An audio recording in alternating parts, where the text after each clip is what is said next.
The bids are in, the gavel has dropped. Ladies and gentlemen, here at WineBid, we are finally hammered. That's right, this is WineBid's podcast dedicated to all things wine value, wine retail, wine auctions, and wine. I am, of course, Jeff McGurn here on WineBid's marketing team. With me, as always, is the illustrious wine expert, Paul Walker.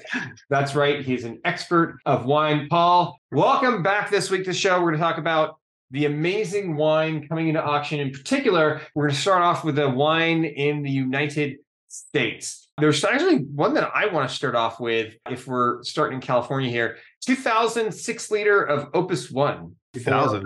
Yeah, for $2,400. 23 years of age, right? I mean, yeah, let's see.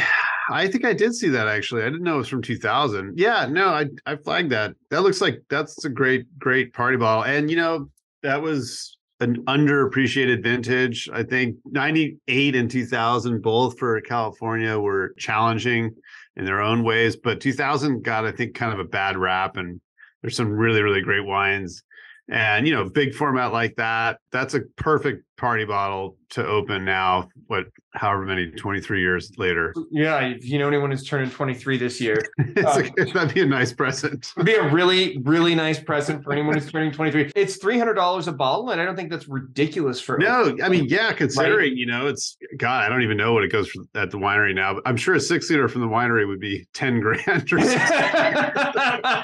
Why don't you go check? Don't you have like a closet full of 6 liters of Opus One? No, I drank them all. Not quite. We've got a bunch of Caymus coming into auction, and a 1974 Caymus Cabernet Sauvignon. I thought that one was really cool at $280. I know you love those old Caymus. We've got just a ton stuff of Scarecrow. And I was wondering, did you see any Cinnacron coming into auction this week? Was there any? Maybe like 5? I mean, I think the only wine we see almost as often as Cinnacron is Screamed Eagle Sauvignon Blanc. But yeah, right. I actually did mention, like, while you mentioned Cinnacron, I did want to point out that there's 2010 The Monkey, which I haven't seen for a while because obviously it's got some time on it. And then The Thrill of Stamp Collecting, 09 Syrah. And both are not expensive for how rare they are, I think, at this point. The Monkey's at $220 and the Thrill of Stamp Collecting is at $235. So I thought those were actually pretty cool because you don't see them around that much. Is Cinnacron really getting that desperate that they're having to rename and position their wines to like jump on the stamp collecting bandwagon? Right? They're like, we don't know if we're going to be able to sell this, so let's brand it with stamp collecting to appeal to an entirely new market. No, they still have a long waiting list. So it's only because, again, it's only because they're jumping on that stamp collecting bandwagon. It's thrilling. I don't think so, but you know.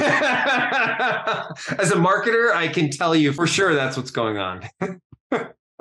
There's actually a good amount of Scarecrow coming to auction, a good amount of Schrader. One thing I thought was cool was that 1978 Ridge York Creek Cabernet Sauvignon for $180. And there are actually some tasting notes that say that thing is actually, it's like a winner right now. Like apparently it's drinking really well at the moment. What vintage did you say again? 1978 York Creek. 78.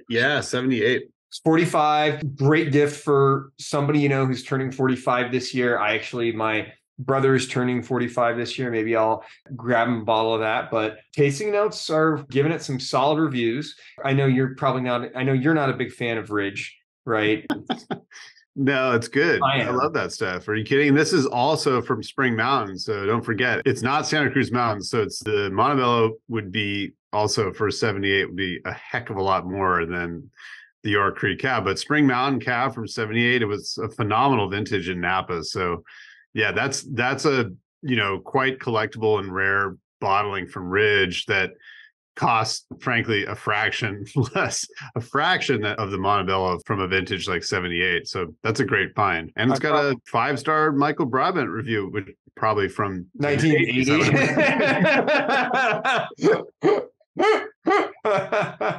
So yeah, that's cool. That's really neat. I'm surprised actually hasn't gotten bid on yet because that's a rare bird. I probably shouldn't have even mentioned it. I should bid on it. I just thought that was so cool. There's a ton of Calcita Creek coming to auction, a ton of Realm coming to auction, and we've got your absolute favorite Chardonnay, the 2019 Ghost Horse Vineyard Chardonnay for a mere $650, which is a steal at twice the price from what I. And it's especially cool because it's in a Cabernet bottle. It's not even in a. That makes it even more rare. Yeah, and it's like a translucent, like it looks like one of those old Mondavi Fumé Blanc bottles. It's like frosted glass. And so it's like translucent. It's such a trip, man. Ghost Horse, what a trip. That's the thing. Chardonnay bottles are way too commercial. Ghost Horse does it right. They put everything in a Cabernet bottle. There's also, I don't know if you saw, I'm sure you saw this, 2013 Diamond Creek Lake Vineyard. Yeah, I did see. And it's frightfully expensive as expected. $815. Yeah, $815. That's a lot. I mean, it is a lot of money, but it's not a lot of money when you're buying it for a friend for their birthday. It's all I'm saying, Paul. And that one, he was born in 2013, so what? No, I'm not going to buy you that. But that's a significant year for me. So yeah, that's a killer Napa vintage. The killer Napa vintage. That wine should last, man, for 50 years, no problem. Probably, I would imagine it's gonna be in four-figure category before too long. Definitely, I would say like within 10 years, probably within 5 years. I mean, last time we saw it sold for $850 in really 2021. Before that, it last sold in May of 2020 for $420. So statistically, every year it's been doubling in value. So if you buy one bottle, within 10 years, you'll be a billionaire. If this trend continues. Oh boy. Here we are back with our expert at wine investment advice. That's what I should start saying. When you call me a wine expert, I'm going to call you a wine investment expert. It's equally disturbing and incorrect. Well, in my defense, right, I have actually predicted 12 of the last 3 recessions. Really? Yeah. So there's a 1970 Mayacamas Cabernet Sauvignon. That one's $700. Also, tasting notes are treating it kindly. It's very highly rated. And I think that one could be particularly interesting as well. It is. Yeah, I didn't see that either, actually. That's pretty wild. Let me ask you this. For the money, not far off from the Diamond Creek Lake, which would you, if you had the $815 to spend, would you buy the Mayacamas and one, something else, or would you go for that Diamond Creek? I'd buy the Diamond Creek just because it's got such a long life ahead of it. The 70 Mayacamas is probably great, but that would be, I think, more appropriate for like a birth year or some kind of anniversary, because those old Mayacamas are awesome. And even in vintages like 70, which that doesn't strike me as, in memory anyway, is a great California vintage. I mean, they also had like 73 and 74 were both amazing. And 73 was not a very good year, at least in my experience for California wine. 74 was that the year you were born? No, 74. That's my birth year. And it's becoming increasingly difficult to find anything from 74 that's remotely, affordable. Is it because you're such a prolific drinker of wine? Yeah, I drank all the 74. You drank all the 74. It's like you go to Paul Walker's like on trash day, you go to his recycling bin. It's just like just like filled to the brim. No, I mean empty 74 bottles of 74. It's been really hard to find, wines like. So I think the 70 Mayacamas, those will probably continue to creep up in value too. I don't know. It's because Mayacamas has been very kind of, it's very, very popular and very hip for quite a few years now. It's sort of prolific, interest in this like old property up on the hill. But anyway, yeah, I don't know. Both are good choices. Depends on if you wanted to drink the wine, buy the Mayacamas. If you want to wait 20 years, buy the lake. Well, the interesting thing about Mayacamas, I mean, you talk about it creeping up, right? We first saw this in auction in 2002 for $140. Right. It's before the winery, these old 70s wines from these old producers became a big deal. Yeah. And that only happened in the last 10 years, where it's like these very classic, like Ridge Montebello and old Montelena and Mayacamas, became a much bigger deal and much more valuable. And I would say even actually within the last 5 years, probably. They've just exploded. I mean, what is it that, like, I mean, I think 74 Ridge is over $1,000. What is it? The 71 Isley is like $5,000 now or something. It's just like, it's crazy. I mean, even this one, you're looking at as recently as 2020, it was in the 380, it was $380. Yeah, because I'm kind of looking at this graph that everyone can see. I mean, if you have an account, you can see, anyone can see the sort of history of it on the website, sort of, and these prices are kind of funny because they're these funny numbers like 662 and 422, but they're hammers, averages of hammers plus commission. So it's important to kind of realize that. But yeah, I mean, just looking at the graph, obviously what was the last hammer for this? And what looks like 585 in 2022. In 2022. So we're looking at August of 2022. Yeah, see, there's an August 11th date here where it says 685. So imagine it's, the hammer plus commission. Anyway, yeah, it's going up. Speaking of party bottles, we've got a 2002 Duckhorn Vineyards Cabernet Sauvignon 3-liter for $240. It actually has a bid on it, so it's up to $250. I still think that's an outstanding price for a 3-liter of Duckhorn. Yeah, 21 years of age on it. That's actually a really cool bottle for somebody turning 21. Yeah, no, absolutely. It'd be great. That'd be a great time, and be drinking really well. There's Napa. It's the Napa Valley Cab, right? It's yes. Yeah, no, that'd be awesome. That'd be awesome. And again, from the winery, the large formats are considerably more. Yes. Way more. Getting something, and I feel like at that price, it's almost like you're paying on release pricing for something that's probably aged absolutely beautifully, especially if it's in a 3-liter. We have a ton of Turley coming into auction as well. Paul, what are your picks? What are you looking at so I can go bid on them?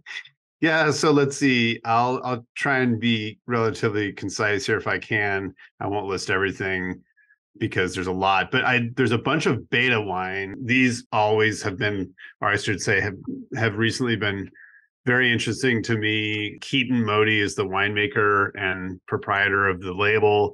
There are various designations of Cabernet. There's Montecillo and Vare or Vare. I'm not sure how it's pronounced, but anyway, really, really interesting wines and made in sort of a limited intervention style, if you will, but very cool stuff. And there's magnums, which I don't think I've seen. So 17 Montecillo and 18 Montecillo mags, and then there's various vintages going back to 2013 for both the Vare or Vare and Montecillo Cabernets from Beta.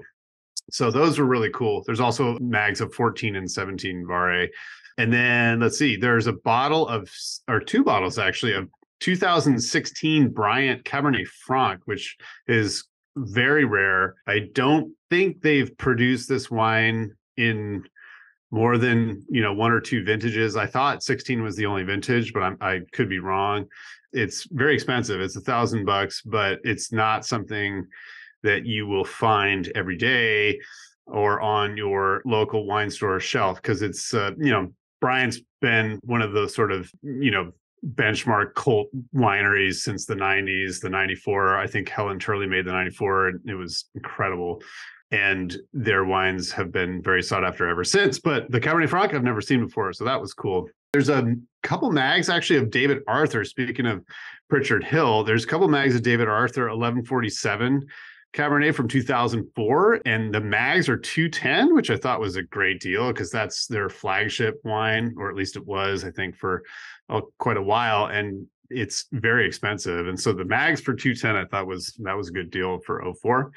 There's some Dellinger. There's a lot of Dellinger actually, but I've never seen, once again, a large format, never seen a magnum of Dellinger Pinot Noir before. I'm sure they've been making them for a long time, but they're quite rare. And so I found the 13 High Plains Pinot Noir in mag at 110. I thought that was a great deal. There's also 2021 Pinot Noir Rosé at $20, which I think is great. I don't think I've ever tasted Dellinger's Rosé, and I'm sure it's excellent. Been a big fan of their Pinots and Syrahs for a long time. Chardonnay is also really good. And let's see, there's 2012 Dietrich Cabernet Franc. I talk about this stuff, I think, almost every time it hits auction because it's such a great piece of land in Oakville. They make phenomenal Cabernet Franc, some of the best, I think, in the state or anywhere in the country. And it's they're right behind McDonald in Oakville and in Tokelon neighborhood. Seriously good stuff. There's some Dumal, which I thought was super reasonable. '07 Eddie's Patch Syrah and Russian River Valley Syrah, 35 each for those. And then Ryan 13 Pinot Noir for 45. Let's see, 11 Dun Howell Mountain at 125. I thought that was a good deal. Howell Mountains from 11 up on the hill were excellent. The Valley Flora got kind of panned by the critics, but the mountain wines are really good. Randy's son's been sort of at the helm, at the helm there for a while now, and he's doing an amazing job. There's 17 Fathom, which is now, fingers crossed, it is one of the sons of Manfred and Krankel from Sine Qua Non fame. Anyway, it's their son Nicolas, I believe, and the 17, I think, was maybe the first vintage, the inaugural vintage, which, like I said, subsequently changed to fingers crossed, but cool stuff there. 4-pack for 1,050. It's like a second label of Ovid, I want to say, which is the Helianthus. I'm pretty sure it's Ovid. I could be wrong, but I'm almost positive that's what it is. And I think it was only made in 2013. Really interesting stuff. And that's up there. There's 3 750s for 75 and a mag for 160, which I think is a pretty good deal. Speaking of Ovid, there's actually a whole bunch of it in this week, which is great. 06, 09, 11, 13, mag of 05 for 430, which I didn't think was too bad. I think the wine in 750 milliliters is probably close to $400 these days. Also, there's the Lock Sight Seat Cabernet from 13 as well. So all kinds of really cool stuff from Ovid. Let's see, there's also half bottles of Joseph Phelps Insignia 06, which I thought was really cool. I don't often see this wine in half bottles, so that was really neat and collectible. 6 of those at 95 a piece. There's Hyde and de Villaine, which is famously the Hyde family and Aubert de Villaine from Montmorency Conti.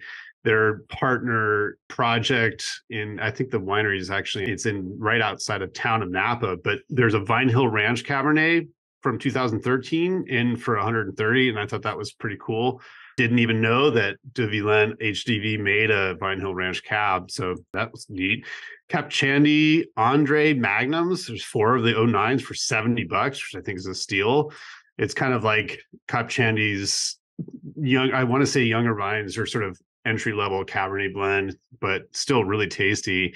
And 09 is a great vintage. There's also a mag of the State Lane Estate Cuvée for 140, which I thought was a good deal. There's some Kata in this week, which you don't see that often. The Bourne Vineyard Cab, 2012, and then the 13 also, 130 and 175 respectively. There's a mag of Kistler Chardonnay from the Estate Vineyard, 19 at 270. Also mags of Laguna Ridge Chard, 18.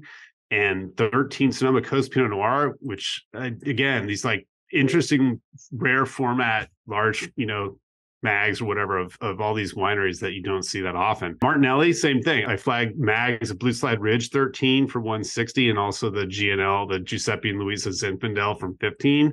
And then there's like a mini vertical, or I guess 04 and 05, and then 16 Jackass Hill, and then 5, 6, and 14 Jackass Vineyard, which is pretty cool to see that many, vintages of both the hill and the vineyard from Martinelli. That's pretty rare stuff. And it's really good too. It lasts a long time. And that's a special Zin for sure. Oh yeah. There's 2020 Literite Rosé, which I thought was cool. Bottle of that for 25. Okay. So, and then I mentioned the Ovid. There's a bunch of Philip Tony wines, which are phenomenal. They last forever. Really amazing winemaker and great wine from his own label. Oh, there's 97, 04, 09, 13. There's also the second label, the Tambark Hill Cabernet from 09 and 2012, which is pretty reasonable, 55 for the 09 and 45 for the 12. Oh, and there's Aaron Potts' own label, the pot wine, the Action Quixote Vineyard Cabernet 13 at 130, which I thought was cool. You don't see that. Such a great vintage also. Then there's a couple of premier wines in this week, randomly popped in. The Arkenstone, which is like super small production stuff, '09 for 150. And I'm pretty sure their current release goes for quite a bit more than that. And so the premier is like a really small, parcel, probably a 5K slot for whomever originally bought it from the PNV auction, Premier Napa Valley auction. There's also '09 Levy and McClellan Cabernet Franc, which is super, super rare. Also expensive. '09, that is $775 for that one. So, and let's see, sorry, just a couple more. I know I'm going on and on here, but lots of really cool stuff. There's a Roy Piper 18 Mold's Family Cabernet, which has an interesting label I'd never seen before. It's got like a photograph. I didn't know that he was doing this for this particular wine, and that's at 150. There's some 11 Reese Bear Wallow Family Farm Vineyard and Bear Wallow Pinot Noirs for 40 for the Bear Wallow and 35 for the Family Farm from 11, which I thought was a phenomenal price for Reese because it's incredible Santa Cruz Mountain stuff. Also Horseshoe Vineyard Syrah 14 at 47, or at least it was on Monday. Let's see. Oh yeah, there's a bottle of 1999 Scherer Alexander Valley Cabernet, which don't see Scherer that often, and so I thought that was cool. $40 for that. And let's see, '09, 12, and 13 Seven Stones Cabernet, another kind of small production Napa wine. Speaking of Roy Piper, he worked at Seven Stones for quite a while. That property actually, I think, just sold too, just a couple months ago. So beautiful place up in the hill in the valley. And anyway, there's '09, 3 at 135, 12 at 125, and 13s at 160. And then finally, Ulysses Cabernet 2015. That's Dominus's other property, I think just slightly north of their estate vineyard in Yountville. It's actually in Oakville, and it's really, really good. And there's two of those at 110. So those were my picks for California. Awesome. What about outside of California? Yeah, I'll just be real quick because there's a bunch of Ken Wright Pinot Noir in from all different vineyards in this week, and it's very inexpensive. A lot of bids on them too. Somewhere like those as low as like $27 for the '03 Carter, or at least on Monday they were 27, probably more now, but very, very inexpensive for early 2000s vintages, like going back quite a ways, but not expensive. They're all, I think, under $50 at least. For the time for being. Now, but there's so many of them that I don't know. I suspect they'll all go for probably another, I don't know, $10 or $15 above reserve, but I wouldn't imagine that much more. But still, it's still great deals. Great wine from Oregon. There's some Shea Pinot Noir too, which you don't see that often. It's a little bit more for that. There's a bunch of Thomas Winery Pinot Noir, which is like mailing lists, only type wine, very hard to find. 15, 16, 17, 18, and 19. And those were my Northwest picks, actually. All right. And with that, I think we wrapped up the United States. This has been another episode of Finally Hammered. Signing out. My name is Jeff McGurn. This is Paul Walker, and we wish you happy bidding and cheers. Cheers.